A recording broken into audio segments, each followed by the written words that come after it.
মানুষ মারা গেলে পাশে বসে কোরআন তেলাওয়াত খাবার আয়োজন করার বিধান কি? খাবার আয়োজন করার বিধান আমি বলেছি, মানুষ মারা গেলে 40 3 দিন আর 7 দিন মানুষ ডাইকা খাওয়ানো এটা বিদআত।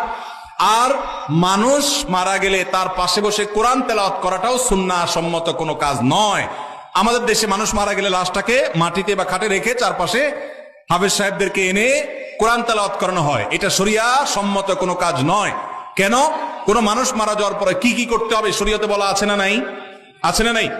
মুর্দার লাশের চারপাশে বসে কোরআন তেলাওয়াত করতে হবে, এরকম কোন হাদিস তো আমি পাই নাই। এটা কোত্থেকে আসলো? কোরআন তেলাওয়াত যে করবে তার লাভ হবে।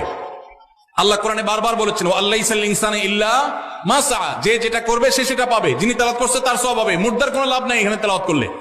আর যদি বলেন যে কোরআন শোনাচ্ছি, তাহলে ওমা আনতা বিমুসমিউম মান ফিল কুবুর, আপনি তেলাওয়াত শোনাবেন জীবিত মানুষকে, মৃত মানুষকে তেলাওয়াত শুনিয়ে কোনো ফায়দা হবে না। এর সওয়াব হবে জীবিত অবস্থায় শুনলে।